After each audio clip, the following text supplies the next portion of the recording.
So on today's Riderflex podcast, we have Jon Bostock, the co-founder and CEO of Truman's. John, how you doing?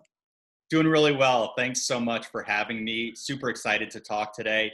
Have loved your work and loved our interactions and just really appreciative of you having us with you. You bet, man. You have a really cool story. Love your story, matter of fact. That's one of the reasons I wanted you on. Before we get into Truman's, tell us about John, right? Like, where did he grow up? I don't know, what his parents do, where he went to Yeah, school, stuff like that. I think it's a great question because I think when you think about the way people were raised, it oftentimes informs what we do later. My Right. parents were children of immigrants, came to the Ah, United States, and really had to fight hard to make it work. And you take my grandmother as an example. She migrated to the U.S. Through really an unbelievable story through Russia and then Japan, and finally made her way to the United States. And wow. Wow. stories like that really not only inform kind of how we look at life, but also it helps us develop an appreciation for diversity of thought and people from all backgrounds. For me, I think back to not only what she contributed, my grandfather contributed to the world, but for us, we're lucky enough to be born here. Right. Now built a really cool company. So much has come out of that ecosystem that supported them when they came to the U.S. during that time. So I kind of grew up in this environment that was very mindful of a different background and very appreciative of what we had. For the majority of my younger life, my mom was a single mom working really, really hard, and through her own hardships. When she was younger, she was raised by these three women who helped raise me as well. So, the sum of all parts is kind of an unexpected background, one that I don't think you'd expect to come out of an individual who spent the majority of his career in corporate America and then went and turned around and sold a company and then started his own company. And so, my background, I think, is more similar to the average person who Gotcha. deals with hardships, deals with kind of working it through life and dealing with challenges. And so, for me, I was always inspired by that entrepreneurial drive of making it work, seeing my family come in, and like my grandfather's an example, had to figure out how to make money. So he built a clothing line, and I was always Oh, inspired really? Really? Wow. Okay. Great. and Cool. inspired by things like that. And it's, I think that's what has driven me, and not only driven me in a way to succeed, but driven me in a way to give back. And so that's kind of, when you think about who I am, I think it's informed by those things. So, John, so you're not a trust fund baby, right? You didn't come from this rich family that just gave you all this money to start a company. Is that accurate? You're just a regular guy. Yeah, I think when you think about people who came to the US and had to work very hard and raised individuals like me, we were taught that we had to work hard for everything that we earned. And the philosophy was certainly not that you're given something. In Hmm. fact, I vividly remember my grandfather saying, if you want a bike, you're going to have to go out and find a way to earn money for that bike. And what's funny about it is, to me, it translated to a love of art, and I'll connect those dots. So I had to figure out how to make money at a very young age. And you think about being a young kid, 8, 9, 10 years old, and you think, well, you could mow lawns, there are all these things you could do. Hmm. One of the things that I learned at a very young age was about scale, and this idea that, I could sit for a couple hours and create art, and then I could sell that to my family member who's basically obligated to buy it. When a little kid walks up to them with a picture and says, "Hey, will you buy this for 25 cents?" Right. Right. They'll do it. So at a very young age, I started creating art and selling it. And that's how my first target market was any family member who felt sorry for me, and they would buy it. And then from there, I started earning some money. But no, certainly not. I think you read a lot of stories about Hmm. people who were given a lot of money and a lot of money to serve as a platform. That's not my story. And my story is built on the values that were kind of given to me, and then working very hard and putting in a lot of time to make it work. And I think, from a founder story, I'm not as you can see from my gray hair, I'm not a 20-year-old kid sitting in front of you saying I had an idea in my dorm room. I'm an individual who worked really hard in corporate America, spent a lot of time really understanding business. And then, as I mentioned, turning around a business before I actually took the leap and started my own. And that is the majority of most entrepreneurs. I think people are fooled. They see the movie about Facebook or whatever, or they hear, there's this tech company that got funded for $30 million and the co-founders were both 24 years old. I mean, that's just super rare. Most of the time it is, more commonly it's your story where you just worked your ass off. You learned about business and how to be an executive. And then at some point you took the leap and stepped out on your own. Yeah, you're right. And not only I think is it rare, but I think the likelihood of success is much lower. I think the advantage that you and I have is we've seen cycles, we've seen business environments that form the way we think. For me, as an example, when I was really young, I wouldn't consider myself to be an inclusive individual. So I was the type of person who said, I'm going to get this done. And if I have to do it by myself, I'm going to do it by myself. And what I've learned over time is that power is in inclusiveness and power is in this concept of diversity of thought. And so my opinion is when you've been through cycles and when you've had time to really learn what works and what doesn't work, you're actually better. You're better as an entrepreneur, you're better as a leader. And so I think that you're 100% right that a lot of the media goes to the young founder, the story of the garage, the story of the dorm room. The reality is the most successful entrepreneurs, the most successful leaders and business owners are teachers, and they're leaders who can help inform about decisions that have been made in the past that didn't work so well, or how we could rethink and reimagine categories. So you grew up in North Carolina, is that right? I grew up in Massachusetts. I grew up in a super small town, Amherst, Massachusetts. I went to undergrad in North Carolina. Okay. And why'd you do that? If you grew up in Mass, why'd you go to school in North Carolina? Yeah. So, during the time growing up, it was a small community. So Amherst, Massachusetts, think of it like a traditional college town in New England, just a great environment to grow up in. And I actually went to a small boarding school in Vermont. 250 students in this boarding school. In fact, the school was larger than the village that it was in, and it wasn't even a town. And so, and by the way, this was during a time where my mother was ill. So my mother was battling cancer at the time, and so I was at school away from that, the dark periods that were going on there. And so I went to a very small school. I was lucky in that I was super talented at baseball, and I had the opportunity to go play college baseball down at another small school in North Carolina. And so what I was looking for was a chance to play baseball, a chance to be in a smaller environment, which was what I got used to in high school. And so, Guilford College is the name of the school. It was the perfect environment for me. And I think coming into it, being someone who was raised in, I would say, more of a entrepreneurial environment, it was the perfect community, because Guilford's a very diverse community, liberal arts education, nestled in Greensboro, North Carolina.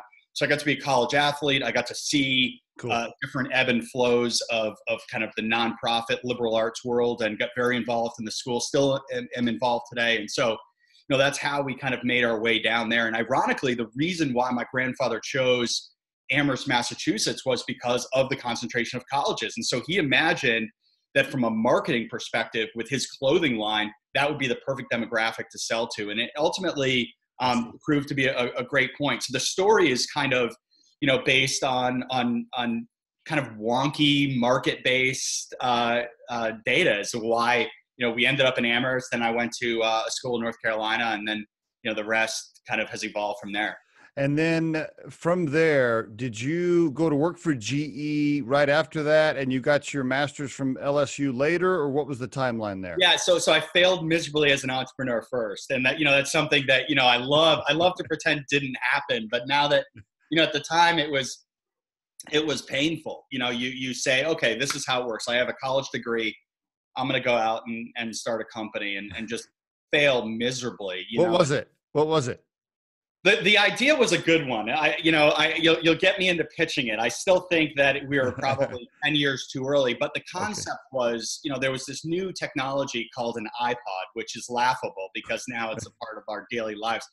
At the time, what I thought was, really written material is going to go away. And so this idea that communicating through audio is ultimately going to be the way that we consume content. So the theory was, if you could take written content of value and you could micro produce that and push it to an iPod, you had a marketplace that would be interesting. So, now in today's world, you think, okay, you create an app, you push content, it's downloaded wherever you are. So at the time, which is hilarious, it took about 20 minutes to download the file. You had to plug it into your computer. Most people had dial-up at the time. Right. Yep. It made 0 sense for the time that we were at. From a business model perspective, I think it was thoughtful, but from a actual execution perspective, it just wasn't feasible. And so, this concept that, we certainly could take written content and convert it. And the theory was we could do it overseas with English speaking professionals and do it, as rapidly as possible, micro production. So that concept works. The big learning for me there was the channel. There was no over-air distribution of content. There was no high-speed downloading of content. The idea that someone would sit on a train going from Westchester, New York down to Manhattan and listen to this content was right, but the idea that they would spend 30 minutes before they left the house downloading this content, and then potentially filling their iPod with it, so there were some structural issues, but that was the concept. And I still think it's a fascinating example of being early, not really understanding distribution channels, not really understanding technology. And so, like most really strong entrepreneurs who have failed, I went back to business school thinking that it was because I didn't have a business degree is why I failed, not that, it's the channel and product market fit and all those things. But you learned a ton, right? You learned a ton during that phase. Yeah. Did you have employees? Did you raise cash, or it never made it to that point? No, I had a little bit of money that I had saved up and leveraged relationships that we had. And ultimately we had some folks who took bets on us to produce, kind of demos in exchange for equity of the company. It was a complete bootstrapped concept. And I think, for us in looking back on it, I would say 2 key lessons from there is, one is, the product wasn't thought through and vetted, obviously, as we talked about. I would say the other point is, I don't think I was at a phase where I could have jumped in. And I think to be a successful entrepreneur, you need to jump in. When I was young at that time, I didn't have money. You asked me earlier, was I a trust fund kid? I didn't have money that I could tap into. And so there was a period of time where I graduated that I was either going to make it or I wasn't. And then at that point of not making it, you go back to business school to buy yourself 2 more years. But so I think it was the sum of a lot of different parts that changed that. How'd you end up going to grad school in Louisiana? Yeah, so my wife is from New Orleans, which is where I live today, and we had an amazing opportunity to go back to school at the same time. So we were together at that time. She went to the University of New Orleans. I went to LSU. Most of us who are in a relationship with someone we care a lot about, typically for me, my experience is the other one wins. So we lived in New Orleans and I drove to Baton Rouge. And was this, hey, mother-in-law, father-in-law, let us move in with you while we finish? We looked at a lot of different schools and we were very lucky that, we had worked hard in undergrad. We had great grades. I think we presented ourselves well and we both were offered assistantships. Oh, great. And so, awesome. and what it represented was this ability for both of us to go back to school, great, for us to live around her family, but we had assistantships. For me, good. The assistantship couldn't have been better aligned to what I wanted to do. So I worked in the economic development office, which was a part of LSU. And so we helped startups, and I really got to see kind of the startup landscape from a completely different way. I had academics going on one side of my brain, and I had this economic development office happening on the other side. And so really developed a deep respect for startups in a whole different way of That's great. Great experience. Okay, great. All right. And then at some point, and so the entrepreneurial bug is there the whole time, obviously. Yeah. And then what? You get hired by GE? Is that your first major company? Yeah, that was completely unexpected. I think we look back at our lives and we think of events that ultimately were unexpected, but led to something that were so much bigger than you could have ever imagined. And for me, I would say an introduction to Deb Elam was just that.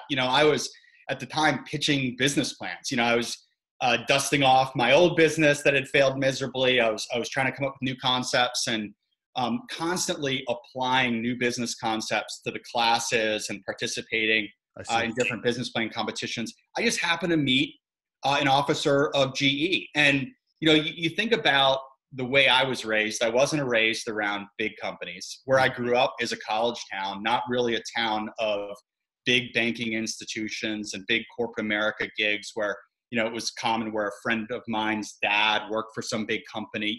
I was not exposed to that. And so meeting someone from GE, I was a little surprised that they had any interest at all in getting to know me. But the reality is, what they loved about me at the time was the fact that I was entrepreneurial and the fact that I had zero corporate experience. And what Deb liked was not only our conversation, but the ability for me to say, I want to come into this with open eyes and think about GE in a way that's different than other people think about. And so I decided to do it. And it was a leap because I knew nothing about plastics as an example. And plastics was my first rotation with this executive program that I ended up joining. Okay. I knew nothing about water processing technologies. That was my second stop. My third stop at GE was in appliances, which really kind of was best aligned with what I was interested in doing. But it was such a big leap to say, Deb, yes, this is a journey I'm willing to explore. And then obviously I was offered the ability to join this program, which was a 2-year program where we were going to have to move around a lot. But it was something that was just unexpected. And, I went into it. This is the truth. I went into it and I said, this is a 2-year gig. There is no way, there's zero chance I'm going to spend a lot of time here. I'm going to have an MBA. I'm going to have GE on my resume. And at that point, I can go start something or do something different. But the reality is I fell in love with a lot of aspects of GE and ended up spending close to 11 years there. And I saw that. Yep. Just completely unexpected. I would have never expected to spend that amount of time there. But then when you look at who I am as an individual and what GE was going through during those times and the jobs that I held, it makes perfect sense. Yep, I agree. And then what happened? You got a call from a recruiter or somebody at Big Ass Fans, which I love that name, by the way. Yeah. So Big Ass Fans called you in maybe for some consulting first, or to run it or fix it, or what? Yeah, walk us through what happened there. Super interesting story. I was running a group based in New York for GE.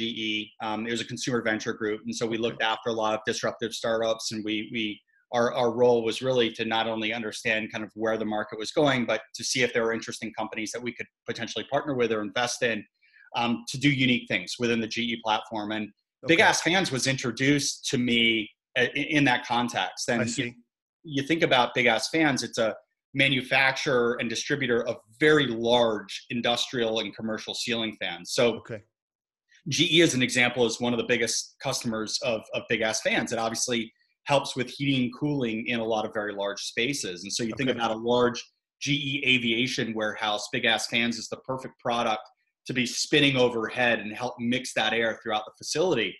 So I was introduced to the company through that channel and ultimately met the founder of the company, who is really an extraordinary individual.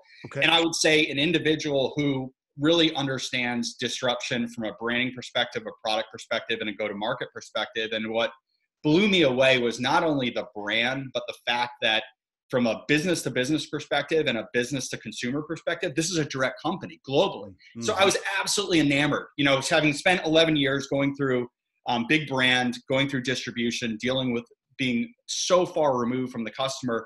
What Big Ass Fans represented was this proximity to the customer that I'd never seen.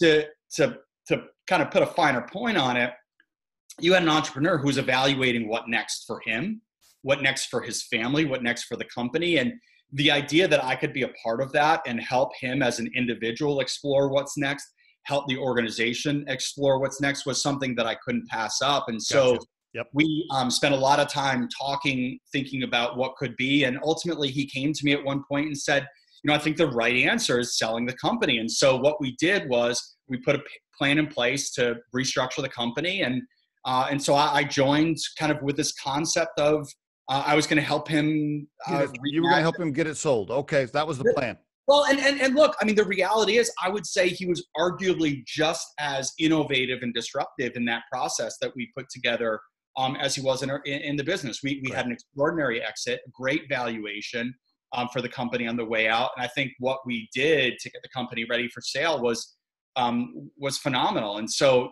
I have a deep amount of respect for him as an individual, for him as a founder, and so I looked at it and said, what a great opportunity. What a great opportunity to learn from someone. What a great Totally agree. opportunity to restructure, sell a company. It's just Yep. things I couldn't pass up.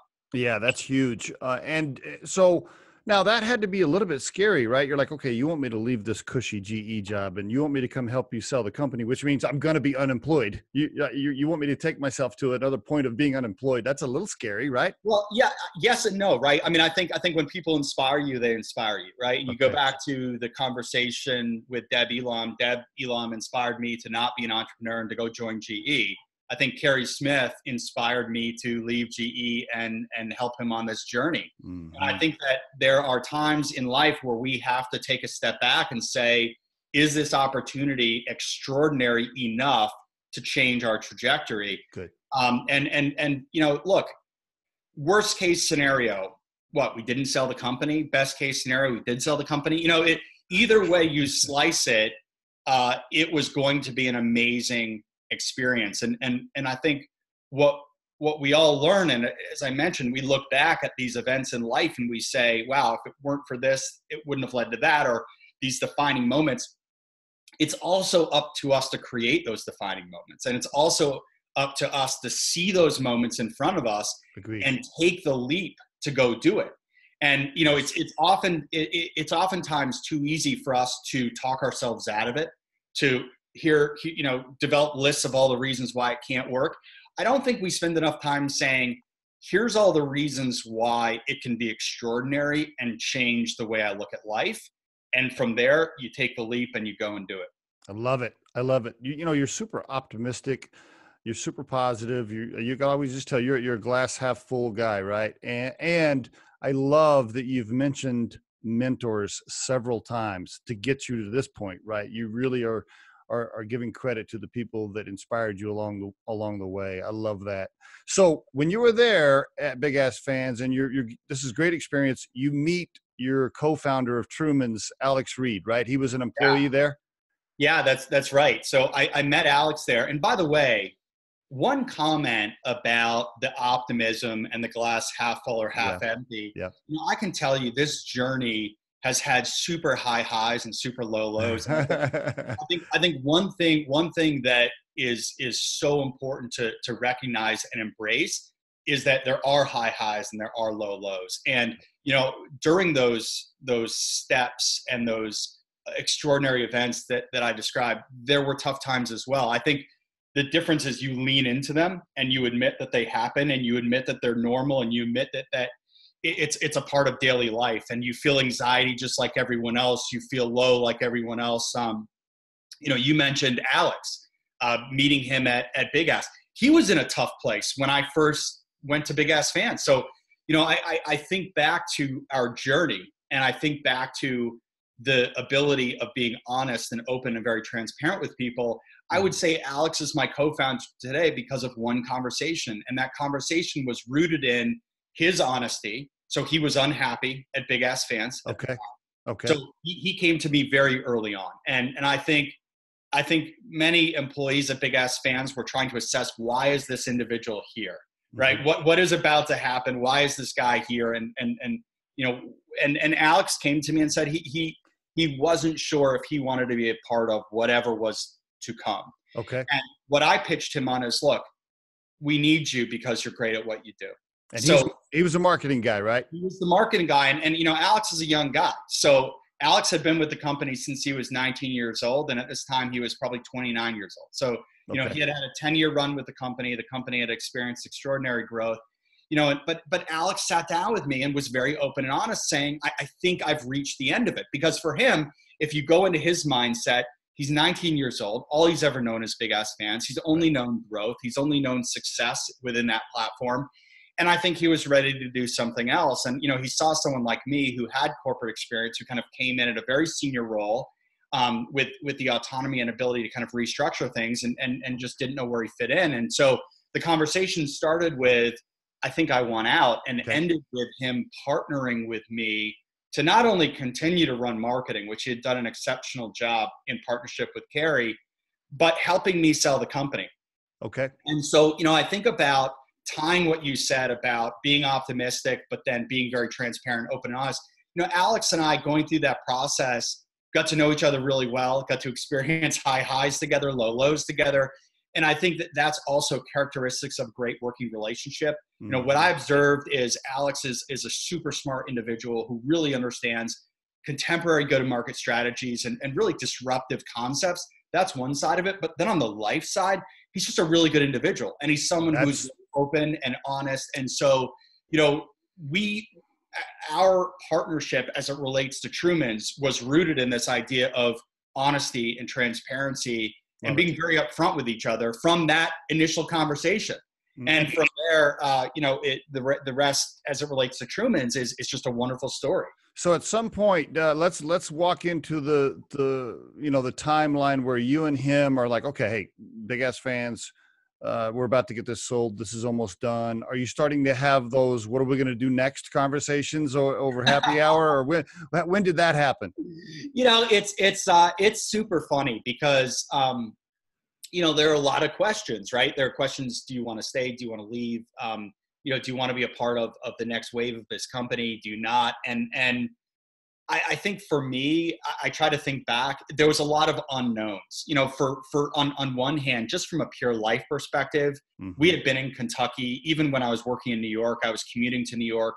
We're not from Kentucky. We have no roots in Kentucky. So just on one side of it, there was a life interest in not living in Kentucky. Okay. And by the way, the company is headquartered in Kentucky. And so, one side of it was this concept of, I'm not sure I want to live here. And that's the life side. And what I always think you do is you start with life first, and then you work your career into it. Well, you should anyway. You should. That's right. So that was one side. The other side is, I think what we observed is a lot of opportunity in the marketplace. And I think that for both of us, we felt like there was greater opportunity outside than inside. Okay. We sold the company to a private equity buyer, and just pure math and statistics. When you look at what traditionally happens, the company becomes less disruptive and more operational. That's just kind of in general what happens. And so the decision point was, do I want to be more like a corporate individual, or do I want to be more entrepreneurial? And did you have a ride along? Did you have to stay on for a year or something I was very lucky in that I only had to stay on for a very short period of time. Okay, great. Alex had to stay on for about 5 months, but we were lucky in that we were able to kind of write the script, which was great, and able to, I would say, take advantage of all the good that came out of it, but also, be in a situation where we had the chance to dream about what would become Truman's. And so, funny, but there were a lot of plane rides where, we talked about what should we do after this. And for me, as I said, on that spectrum, I want to be more entrepreneurial in what I do. And so the idea of working for a big company just wasn't appealing, and kind of running a big company wasn't. I was at a point where I kind of had seen enough of that side. I'd done it longer than I wanted to, and I was ready to take that leap. I don't know how you're on a plane and you're having a cocktail late at night on a red eye, and somehow you say, I know what we can do. We can start a cleaning company. Tell me. So let's walk into the Truman's idea. Yeah. I think what we looked for was characteristics in a marketplace. And for us, what I loved about Big Ass Fans was the opportunity to recreate it from a branding perspective, but to recreate it from a go-to-market perspective. Okay. Alex and I are both dads. I've got 2 super messy kids. He's got 2 super messy kids. I love to cook. We actually love being a part of our family life, right? And when you're part of your family life, you see certain categories that don't make a lot of sense.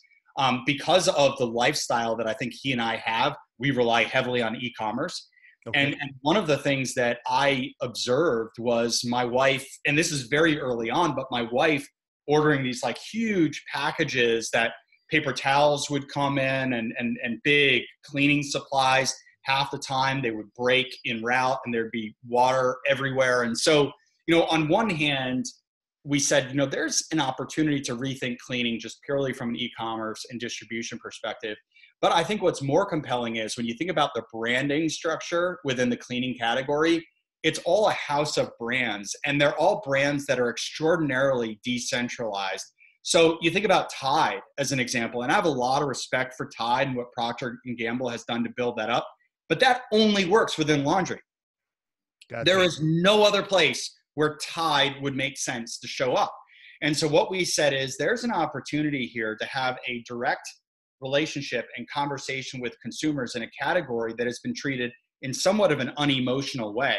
Mm-hmm. So we saw the ability to create a lifestyle brand that had a deep connection with customers, a human brand that was built on things that we value like transparency and honesty, and really explaining to a consumer what value they're getting for what they just purchased. And as I said, here's a category where you have 57 different types of cleaners. You look at the retail shelf and the retailer and the brands want to make you believe that you should pay $9 for a granite cleaner or $9 for stainless cleaner. And you don't need things like that. And not only that, but you're paying mostly for water. The dirty secret is that most big cleaning brands are wasting billions of pounds of plastics every single year by shipping you products that are 98% water. That never even crossed my mind until I saw your product, your website, and watched some of your material. Yeah, you're absolutely right. Well, yeah, I mean, you take a step back and you think about it. You take a bottle of Windex, imagine the size of the manufacturing facility that's needed to facilitate the manufacturing of Windex, which is 98% water. And then imagine all of the trucks lined up outside that facility, and imagine the distribution centers that are needed. And then it finally gets to the retail shelf and it's 57 feet of mess on the retail shelf. It makes zero sense. Right. No one, if you and I were sitting in a business school class and said, right, let's think about the home cleaning category, not one person would raise their hand and say, let's fill it with water. We would start with, here's the concentrate. This is all we need to ship. And we'd send it. So it's a category that is broken from a brand perspective. It's broken from a customer promise perspective, the ability to communicate with brands. And then most importantly, it's completely broken from a supply chain perspective. I mentioned the Windex example, and I asked people to imagine how many trucks it takes. It takes 30 trucks to move the equivalent of one truck of concentrates. Wow. So, it's mind-boggling how much opportunity there is to reinvent the process. And so Alex and I saw this just huge opportunity. We said, look, if businesses are using concentrates, consumers need to be using them on a macro scale. And the worst part about the story is that big brands introduced concentrates 20 years ago and moved away from it because they felt like they couldn't get price in the retail market. And so really, wow. Okay, I didn't know that. Yeah. In the spirit of transparency, we are leading the charge to say there is no reason why they can't do this. There is no reason why Windex, as an example, couldn't convert to 100% concentrates today. They could do it overnight. But what they're afraid of is that $349 or $399 price point can't be justified. And so that's why they're not making the change. It has nothing to do with what the consumer wants. It has everything to do with maintaining price, their own profitability, and they're frankly not being transparent about it. And the other thing that bothers us about the category is they pick one SKU and they do it right with that one SKU or one product, and then the rest is a mess. And so you see these big companies who point to one product and say, look, we use ocean plastic for this one product. Well, then you go to the retail shelf and you see 50 others that are responsible for that ocean plastic. So, we think it's a category that's extraordinarily messy. It's broken. It's upside down. And we're going to flip it the other way, make it right. We're going to clean it up. And so that's why we built the company. You're super passionate about the topic, which I love. It's just pouring out of you, right? I love that. I'm sure that's a fuel that drives you guys. How long did you spend drawing up the plan and everything before you filed for the LLC? And then And when you did file it and you kind of got started, did you raise cash right away or did you bootstrap it? Walk us, walk through that early stage. Yeah, I think what we wanted to do very early on was build a model that had scale. And so we had a strategic partner very early on who helped us imagine how we could get into market. And the concept was that we'd go out and raise additional capital after we had kind of proven that initial model. And so we had a theory. We wanted to prove that that theory could work. What surprised us really early on was love for the brand. And so, as I mentioned, we saw these two opportunities, which is branding and then technology opportunity. And so when we sat down, we knew that technology concentrates existed. As I mentioned, concentrates have been used in businesses for 20 years. And so what we said is, well, how do we find unique technology? And that took a couple steps, and that took a partnership to allow us to do that. From a branding perspective, I would say that was probably the heaviest part of the company. While setting up the supply chain was difficult and making sure that we had everything in order to make it scale and make it work was difficult, what was really hard was finding a way for consumers to fall in love with a brand. And so what we decided ultimately was it had to be an extension of us. And so what we said is, let's create a brand that is from our voice. And so rather than hiring an agency, Alex and I sat down and we came up with the brand name, we came up with all the copy, and we said, if we think that this works and we think this is an extension of us, this is the brand that we're proud of, and this is how we go to market. And so that took a little bit of time. But, we launched the company, we announced it to some family and friends what we were doing. And, ultimately there was a large group of people who were following what we were doing. And some of that was because people were fascinated by the Big Ass Fan sale, and others were just genuinely interested to see what we were going to do next. But, we had this following of people who were interacting with our content. Okay. And so we announced before they're interacting with you before you're selling anything. There's no revenue. Right. Yep. Okay. Yeah, we were super transparent about it. We said, look, we're going to start a cleaning company. It's called Truman's. This is what we're going to do. We shared things we shared things like color and said, we're thinking about this blue or that blue. Which do you like better? Oh, that's a good idea. We wanted to invite people to be part of the process and really be open about it. We sent thousands of demo products out to get feedback. And what's really funny about that is we had people who contacted us all the time and said, there's a more scientific way of doing research than posting on Facebook. Do you like this color blue or that? And, we were not doing this other than, just to kind of allow people to be a part of this process. And what that translated to is this incredible, incredible love at launch. So, when we actually did launch the company, as an example, our content went viral on LinkedIn, which is just extraordinary. Ad Age wrote an article about that. And, it was amazing. We had one statistic that I love to share with people is we're a US-based company. We only advertise in the US. We really only think about ourselves as telling the story in the US. We had 120 unique countries visit our website in the first few weeks of the company's existence. All through word of mouth, all through capturing imagination in a category that's stale. And so for us, that planning process took a little bit of time because we had to get it right from a branding perspective. But yeah, the launch was extraordinary. And we launched this past year in March of 2019. All right. So we're a baby company. We're still in diapers. And now, were you guys? How are you and Alex paying the mortgage at this time? Like, there's no revenue. I guess you're living off savings basically from your past, and you're kind of trying to get this going. Yeah. And the reason I asked that question is, so many of our listeners, they're always like, man, okay, well, I got a mortgage, I got a car payment. Like, I can't just quit my job and spend 6 months, drawing up a business plan. And so, I like to push people that come onto the show with that topic and have them kind of describe. I mean, was that scary for you? You're married at the time. Down, you had kids at the time too, right? So you're Absolutely. Like, okay, well, yeah. My kids. My son just turned 9 this past week, and I've got another one who's 4. So this is real, and kids don't understand if you're starting a company. They don't understand if right. The key to it all is managing the stress and the reality is that I mentioned those extraordinary times, those moments where you feel like you have to take a leap. And this is an opportunity that we felt like was just too big to pass up and something that we believe in to the level that we're willing to take on risk. I think that people work very hard to develop a savings, and Yep. they work very hard to develop a certain amount of money that will help them in dark times. And so for us, we felt like it was worth the risk to take this journey because we believed in it. And look, it is extraordinarily stressful, and we're, every day is challenging. And I mentioned What's been the scariest moment so far? Has there been a few of those? I wake up at 3 o'clock in the morning and walk around in the living room and.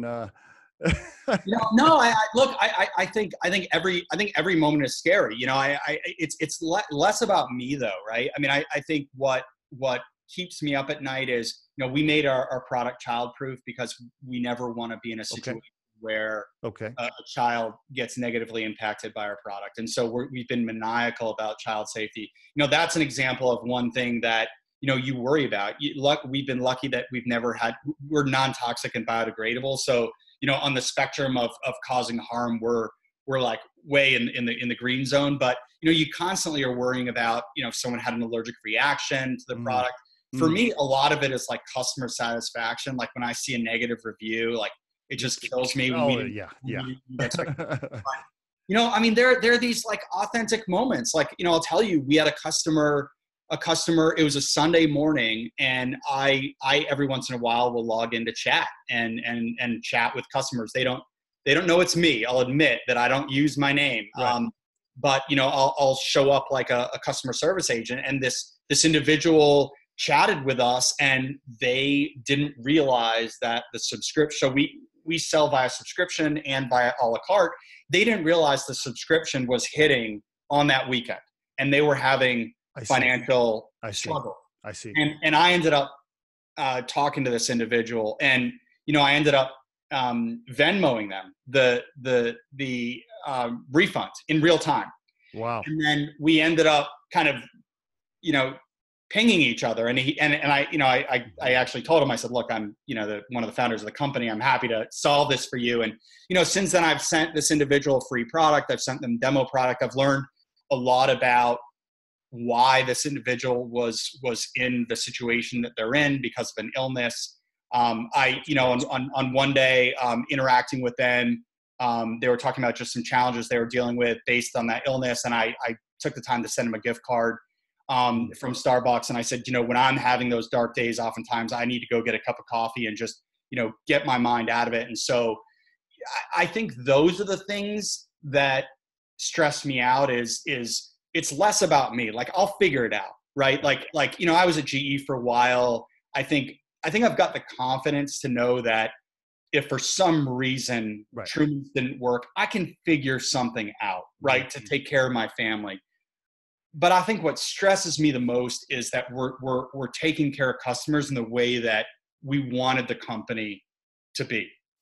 And that when we say we're transparent and honest, that we're delivering on that. And I think that, that's an example of, it really bothered me deeply that, here's this individual that's going through extraordinary medical issues, had just based on life kind of forgot that, they had done this and ordered this product. And, that story ties right into what you see when you go to your company Facebook page. I mean, there's a very nice personal touch there, right? There's lots of photos of real customers.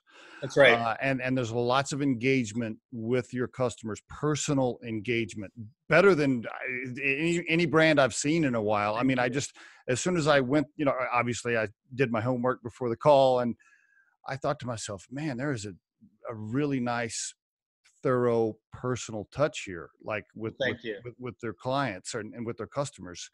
And you can feel that on you too, right? I mean, I'm sure that's where it comes from. It's great to be a business person that wants to make money and grow a brand and all that. But if you also truly care about your customers and the environment and making a difference, it helps, right? Then you got both. You want to be a successful business person. You also want to make a difference in people's lives and in the environment. And I feel like that's what you're doing with the brand. It definitely feels that way. It feels. Well, thank you. I'm super, super grateful and appreciative of that comment. And, here's what I would say. I think some people would argue that we're trying to be a green company. I would actually disagree with that. And here's why. Okay. Ultimately, what you said is right on. We want to be the most customer centric, open, honest, and transparent company out there. Mm-hmm. And the reality is that if you're Windex, you do not need to be shipping a customer a product that is 98% water. And so we're, number one, going to tell you the truth, that you only need the concentrate. Number two, we're going to tell you that you don't need to overpay for water and transportation costs. We can actually give you a better product at the same price, a significantly better performing product that's non-toxic. It's not going to harm your home at the same price. And so, by the way, as part of that process, we reduce plastic by 80%. Yeah, We that's reduce great. the supply chain by 70%. But it's built on the promise that we're delivering you a better product and we're being more transparent to you as the customer. And so, we didn't come up with this saying, let's save the world by reducing plastic by 80%. We came up with this saying, how do we get better product in the hands of people in a category that is completely broken? And when I mentioned very early on that conversation of these big bulky boxes that we pay for and they break on the way to us, and these things don't make sense. And so how do you create a company that delivers on a better promise, that is more approachable? And when you do those things, by the way, it just happens to be more efficient, and it uses less materials, and it uses less of a burden on the supply chain. And so that's the right way to do it. It's the smarter way of doing it. As I said, if we sat in that business class, you and I would never dream up the old way of doing it. And so I think that's an important note. We receive videos because it's the power of reciprocity. People are genuinely thankful for what we've done for them, and they're obviously doing something in return, and that's genuine. That's awesome. And so that's the whole goal of what we're doing and what we're about, because life is too short, and you can go out and make $1 anywhere, but to do good and to make someone feel special about something like a cleaning product is, to us, it's meaningful. And I think that for everyone, for every customer, for every buyer, for everyone you deal with, that decision to them is important, and it should be treated that way. And I think for any brand or any company, regardless of the industry, to discount the transaction is a failure. To say that, well, we're a cart filler, so it doesn't matter. Look, the bottom line is we all work really hard. Your question about what keeps me up at night, it's rooted in this concept of, if you don't have enough money to pay for things to support your family, then there's duress. Well, guess what? Everything you buy has a price. And if you have a bunch of companies out there who don't really care, that's so unfair, and that's so unjust. And so, when you think about it in this context, and you say that, look, everything we do, whether it's 10 cents or $5 million, whatever we pay for, it has a value, it has a purpose. When you think about it in that context, you really understand why we're in business. Ultimately to deliver on this idea that we're human, we're transparent, we're honest, and we're built to change the industry. And you are changing it, my friend. Let me ask you this. How do you keep these other big cleaning companies from just doing the same thing, right? Or competitors, do you worry about that? Talk to us about, because I guess you can't patent or protect this in any way, right? Somebody else could copy it. I'd love for them to do it. I mean, here's the reality. We had one of those big companies invest in us. And so, full disclosure, being transparent, I saw that. We just did a round, and a very large German company, which we have a deep respect for, invested in us. I saw that. $5 million. And so, congratulations, by the way. You. I'm guessing that's your biggest raise so far. Yeah, it is, for sure. That was our seed round. So we raised congrats. $5 million, led by Henkel. Just an extraordinary team, very aware and transparent. And here's what I would say. I would love nothing more than to walk into a retailer tomorrow and see concentrates on the shelf. Okay. But you and I both know they won't do it. And the reason why they won't do it is because they sit in these meetings and all they're concerned about is protecting price. Not only protecting price, but making more money. And so rather than saying, what could we do that delivers a better product for the customer based on that price, Yeah. They say, how can we either hold our position, and which typically means a larger size at a lower price, so that's more water for the same price. Or they say, let's come up with a strategy to make you believe you need to buy a granite cleaner for $9. Right. And then what was once a $3.49 cleaner for your granite countertop is now $9 because it's a specialty cleaner. That, unfortunately, is the game. The game is not, let's educate customers. Let's be open and honest with customers and tell them that little 0.33 ounces of Windex is all you need to make a cleaning product. That's all you need. What they're worried about is that, as I said, instead of paying $3.99 or $3.49, the customer's only going to want to pay a fraction, because that's what Windex has said their product is worth. So we've come out in a completely different way and said, look, as I said, better formula. So much, much, much better formula at the same price. Gotcha. And it really puts them in a tough situation. But look, I'd love for them to convert, and we hope more companies come out and do it. It's the right way to do it. So now you're off and running. Now you have, this new investment that just came in. And so how many employees do you have? Under 10, believe it or not. Okay. So we believe in a super, super lean model. One of the things that I think makes us special is being close to the customer, helping the customer when they need, but also being super lean and super fast. And, frankly, we look at these big companies and we say we want to do the opposite of what they do. And so having a small team is something that we want always. We think if we get too big that we'll start behaving exactly like them. But I'm guessing you are going to have to hire a few more. Let me ask you this. You've obviously now hired and managed people for a long time, right? Even back in GE and at Big Ass Fans. Yeah. Let's talk about some of that for a minute. When you're interviewing somebody, let's say somebody wants to come to work for Truman's, what are you looking for? What personality traits or characteristics are you looking for when somebody's interviewing with you? Yeah. I think, one comment is every business has to add talent. There's no business out there that can run on autopilot. And so then you get to, how do you scale with talent? And, oftentimes we talk about scaling in business and we talk about the ability to grow revenue at an exponential rate. I think what the challenge is, and it's something certainly at this point in my career I've not solved for, but you're always striving to get there, is how do you hire people who have the same values? Right. And so I mentioned as an example, my willingness to get on chat and Venmo a customer and develop a relationship with a customer. That's a value of the company. And so, on a Sunday morning, I was able to do that because we're a baby company. I mentioned we're still in diapers, but if we're 100 times the size that we are today, how do we maintain the culture and how do we scale the culture? And so, one thing that I mentioned very early on the call is this concept of diversity of thought. That's critical. So you have to have a diverse leadership team. You have to have an inclusive leadership team, but arguably you have to have the cultural fit. And I think that that's something that is hard to figure out, how you filter for that, how you make sure that someone really believes it and lives it. And, we obviously have a lot of inbound interest from people who say they would love to be a part of the company. The question is, do you really want to be a part of the culture? Because our culture is one that, the cliche is the customer is always right. We kind of think the customer is everything.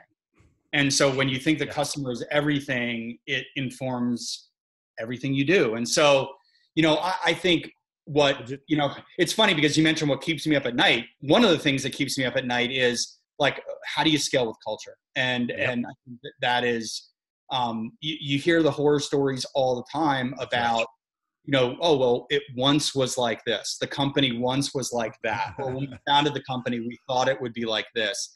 And then a couple hundred employees later, it's not. And I can tell you, even with under 10, it's hard. And I think that, you think about growth and you think about international opportunities as an example. How do you translate that culture overseas? And so, it's complex, and it's something that, it's something that you have to, you have to think about, because it's a part of your growth, just like selling product. You know, your passion is the customer, right? You're super passionate about that. Sure. And I just saw this old video clip of Mark Cuban, like back in the, I don't know when it was, early 90s or something. And he was just giving this speech on, if your customers aren't happy, I don't give a crap what you're making, what you're building, what you're doing. If your customers aren't happy, you're dead.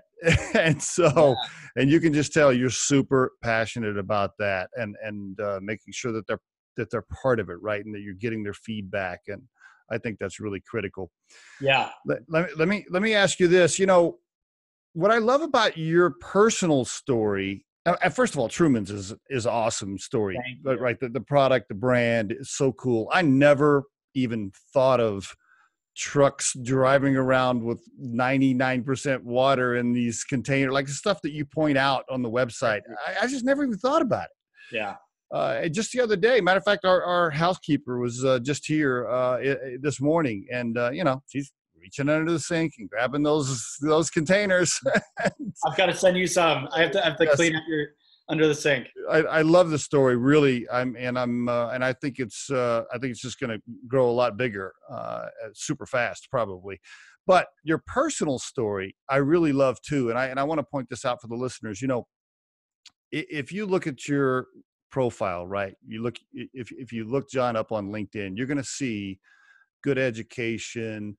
You know, got his master's degree, went to work for GE for a long time. Then he, you know, helped sell a company, and you know, did all these things as an executive. Right after Big Ass Fans, right then, when you were the president and you took it to a sell, you could have just went to work for a PE firm. You could have went to work for a VC firm. You could have taken on another executive job for another brand. You could have just stayed, right? It just kept doing that, right? Exactly So right. somebody pay you 300 grand a year or more to just, okay, come run this other brand. You could have done that. You know, nice cushy job. Yeah. But instead, right there, you said, you know what? I've had this entrepreneurial thing in me for a long time. Right now is my opportunity.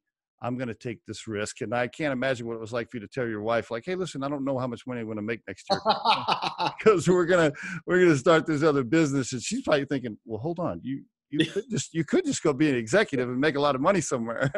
Right. I love that about you. I love that. I love you. that you took that risk, and it takes guts to do that, my friend. So many people I talk to, they want to, right? They wanted to do it, but they're just scared. What would you tell, you know, that 45-year-old executive, you know, let's even say 30 to 50, right? They've been an executive now. They ran a company like Big Ass Fans, and they want to do something, but they're scared. What kind of encouragement would you give them?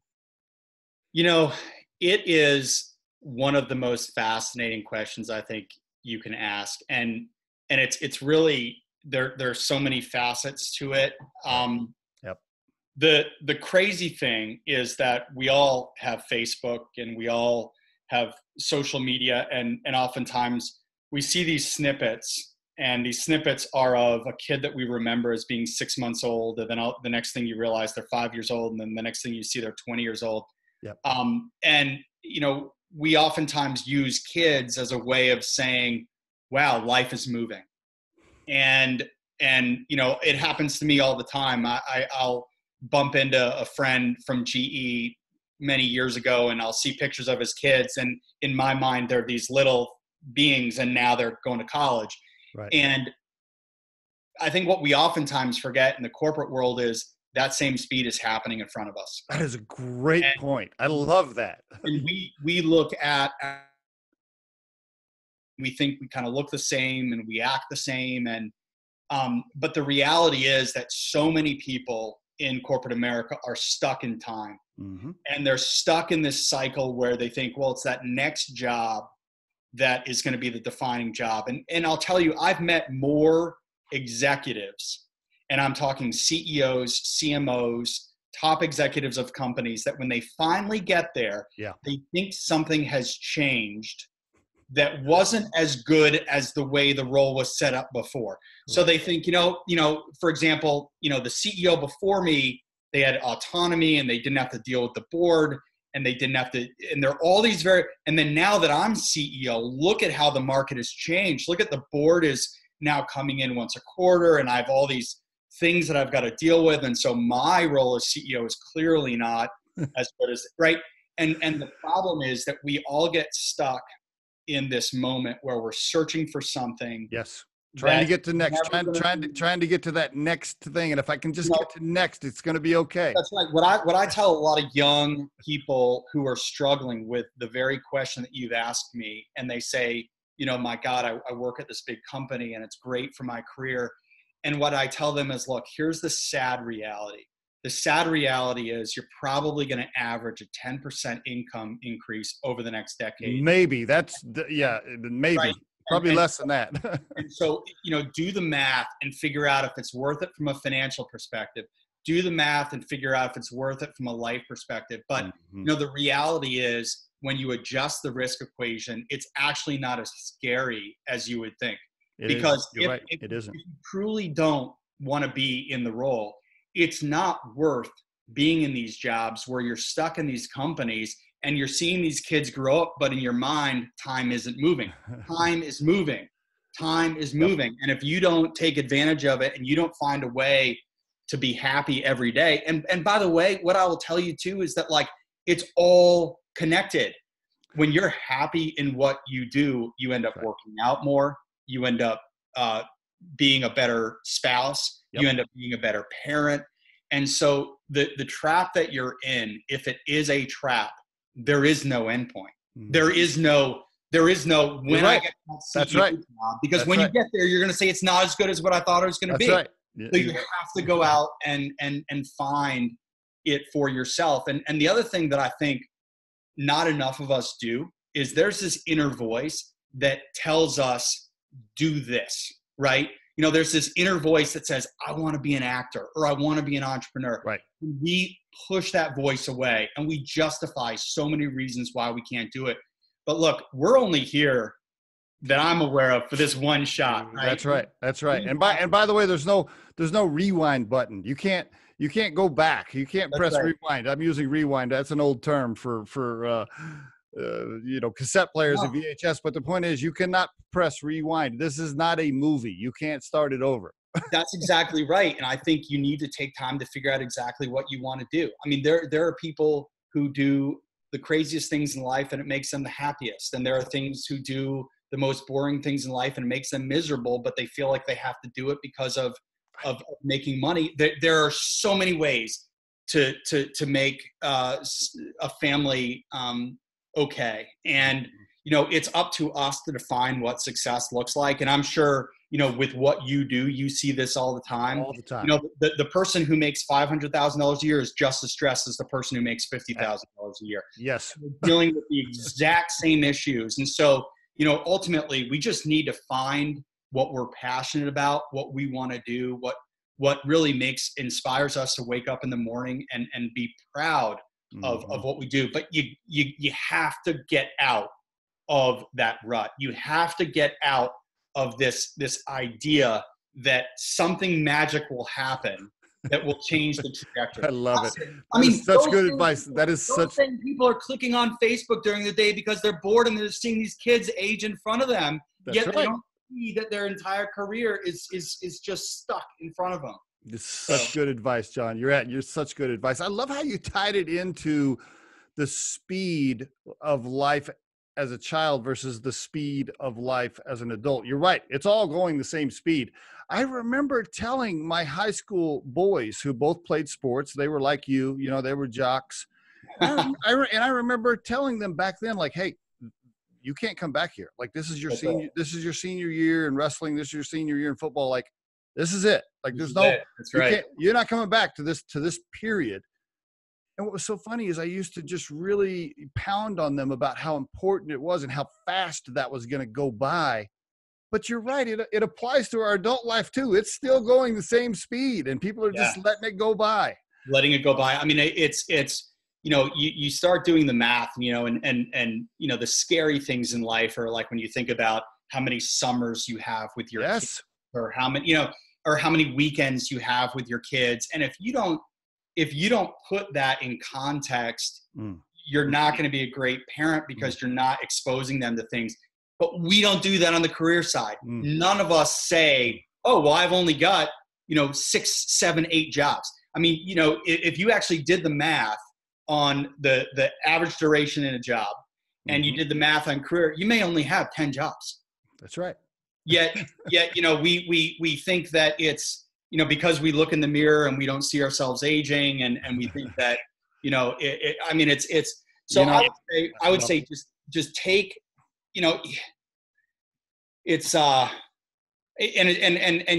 I'm on the other side of it. Right. And I was a GE guy for 9 years longer than I wanted to. So I get the draw and just being challenged and the cycle of having a job every 2 years, it's new and different. And I get that. What I can also appreciate is that there is another side to it. Yes. And when you really listen to that inner voice and you go after it, amazing things can happen. Totally agree. I know we're almost out of time. Two more questions. Sure, let's do it. I love it. You're a very inspirational guy, and I love that about you. Super positive energy. I'm sure that your team is just energized when you walk around. So I love that. I think everyone except Alex. Alex can't stand me. He thinks I'm way too high energy. Yeah, but you know what? You can feel that. You can feel that on the brand. I love it. Let me ask you this. So at this stage in your life, is there, if you could call your 21-year-old self, or let's say, how old were you coming out of LSU? Probably 22, 23, something like that? Or somewhere around there. Yeah. If you could call him, if you could call that guy and give him any advice, what would you tell him? Yeah. I've thought about it a lot, and I think it should be a book. I think people like me should get together and write a book for our 23 or 24-year-old selves. I would say be patient. I was way too impatient at the time. Okay. And I remember going into GE and thinking, I went in thinking I was going to be there 2 years, but I kind of went in thinking, I want to learn as much as I can, as fast as I can, and get the hell out of here. And I think what I would say is slow down. At that point in your career, I think looking back, the 20s is the most significant opportunity to learn. It's the most significant opportunity to find mentors. It's an amazing opportunity to observe kind of how businesses work. You're not in a role at that point in your career that, unless you've started a company and you're in this like crazy minority, but let's talk about the majority of the market. In your 20s, you're really in a place where you're supporting a team. And you're in this position where you can learn and you can grow and you can see things and learn from things. I would tell myself, be patient. Know that there will be a time where you're going to use all of these tools. Great advice. And develop as much as you can. Take as much opportunity to diversify your skill set. Take those positions that are the ones nobody wants. Find mentors who are true mentors, not fake mentors who you think are going to help you get promoted, but people who can help you be a better person. Like, find those people and grow, and know that you're going to spend a decade doing that. And then in your 30s, then you can start pivoting to being more of a leader and taking on more leadership responsibility and building off of what you did. But I think, and this because you talk to them. I'm sure people who listen in on this know this. There are too many 20-year-olds who are moving way too fast in their mind, who don't understand the value of seeing how things work. And listening. They don't understand the value of listening and surrounding themselves with mentors who can help them, that can really help them, that have been through all the different experiences, whether it's how to manage a certain personality or whatever. I still, I still do that today, even at the age of 52.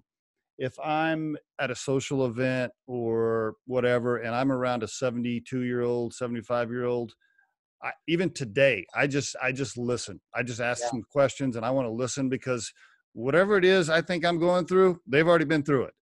So I think it's really important to listen. That's exactly right. I mean, you think about leadership, you think about interpersonal relationships. I mean, now you can hide behind a text, or you can hide behind technology. These individuals did business at a time where You didn't have those That's right. tools to make life easier, where you have automated email flows and, all this BS that isn't real. And so, I agree with you. I think there's power in every phase. I think, and by the way, I would tell, myself now, and I do every day, that I can learn from 20-year-olds, right? And so I think that the power is the knowledge and the awareness, and I'll tie back to it, but this concept of diversity of thought, and it's so important. And if you can embrace that earlier on, if you can be inclusive, you mentioned your kids are athletes. I'm sure their natural instinct isn't to be inclusive, but there's so much power in inclusiveness. And sadly in school, and by the way, I talk about this all the time, what we do is we surround ourselves by people who look like us, think like us, act like us, and we never get anything done. And we wonder why every time we produce these projects, they all look the same. You've got to break outside of that. So I love that question. I actually think someone should write a book that talks to people about, if you could go back, what would you tell yourself, and how would you kind of calm yourself down in that moment? One last question, and probably my favorite is, so a mentor of mine, speaking of mentors, he challenged me with this one. We were having a glass of wine on the back deck one afternoon, and he said, Steve, what's your core purpose? And, I did the whole, I want to make the world a better place. I want to take care of my family. I answered the way most people would answer, on the spot, without having a chance to really think it through. And he's like, yeah, okay. Yeah. Everybody says, okay, take care of your family, make the world a better place. Yeah, that's cool. Let's go deeper than that. And he really challenged me, and he said, no. What's your real core purpose when you wake up? And yeah, I drove home, and I remember walking home that day, and I walked into the kitchen, and my wife's like, what's wrong with you? You seem like you're upset. I'm like, yeah, I'm upset. I'm 50 years old. I don't know what my core purpose is. That's what's wrong. So I want to hear what your core purpose is now. Well, so I tried to tie it. I thought weeks and weeks on it, and I wanted to tie it back to what I enjoyed doing for a living professionally. How could I tie my personal desires to my professional goals? And now I believe my core purpose is to help people find professional happiness. Oh, it's beautiful. And that ties to what Riderflex does for a living, right? We were recruiting, we're a recruiting firm. And so we place candidates, right, and the right jobs. And so that's what I want to do, is I want to help people find professional happiness by placing them in the right cultures and in the right companies. Yeah. Well, look, I love it. And, the times that we've talked, and as I've gotten to know you, I love hearing that, because I think you're really good, obviously, at connecting with people and listening. And I think that is arguably the most important part. I think, it's funny you bring up the core purpose thing, and here's what I would say. I'm kind of hit with it like you were. I'm picturing, if I had a glass of wine and we were on the back deck, I'm now hit with it. But here's what I would say. I think that my grandmother, as an example, was young, and I always butcher the age, but under 20. Okay. And she, as I mentioned, went through Russia and Japan and came to the US and had nothing. Mm-hmm. And there was an ecosystem that allowed her to be a part of this country, to grow in this country, and ultimately to have a family here. And, I was lucky in that I was born here and have had tremendous opportunity in the United States. We talked about my career and all the things that have been great that have happened to me. And I really, as you said that, the first thing that came to me was, my purpose is really making sure that my grandmother, who is living in the world today in a different form, right? This person who's trying to find a place. I want to make sure that if they choose the US, that they have the same opportunities that she had. That's good. And that's so, really good.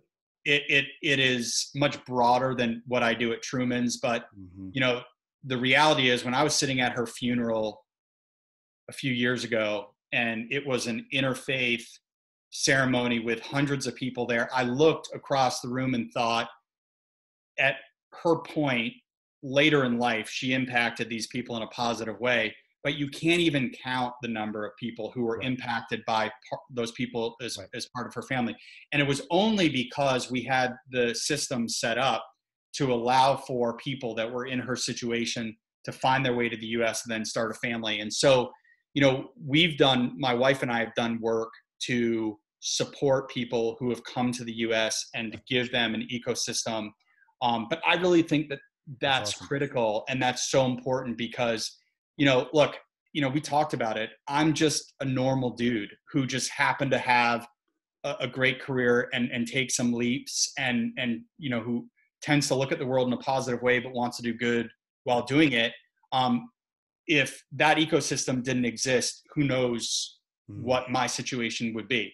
And so, you know, I think we need to pay it forward in that way. And we need to think about the fact that the people who are coming into the US today are our grandparents.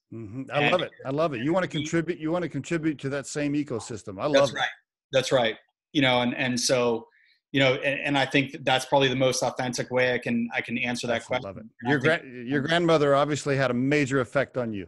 Well, I think the journey, right? I think it's the journey, and I think it's a deep appreciation of, you know, how lucky we have it. You know, when I look at my son, and the conundrum is how does he understand, right, you know, in a world of having iPads and, you know, on-demand Netflix, and, you know, like in a world of anything you want is there, right? How do you even comprehend that you had family members a few generations ago, right? We're not talking long ago. It's not that long ago. Right, it's really not that long ago. The US with nothing. And so, you know, that's what I think we need to all pause and kind of, you know, take a step back. And it's, you know, what I loved about this conversation is, you know, it's so connected because, you know, you ask about, you know, the people that you work with taking that leap of faith. Think about it. Our grandparents took a leap of faith by coming to a country where they didn't speak the language, where they had no money, you know, and here we are thinking, do I leave for a $200,000 job, or do I stay? You know, get these mentors here? And oh my gosh, it's so funny when you say it like that. Wow, yeah, when you really think about that, holy cow. Well, Jon, great conversation, really. Congratulations on everything you guys are doing at Truman's. Love the story, love the product. By the way, so if anybody wants to order it now, it just Trumans.com. Is that what they do? Trumans.com. Yeah, Trumans.com. We just check us out. You can buy a starter kit risk-free. We have people who chat with you all day long. They love to chat, so feel free to interact with them. And check out the brand on the social media too. You know, Facebook and Instagram, I think, and Twitter. I'm very active on Twitter, which is okay. I mean, really, if you're a social media fan, check Truman's out there too. It's really awesome stuff. So congrats, my friend. Thank you so much for your time. We'll talk soon. Okay. Thanks. Take care. Okay. Bye-bye.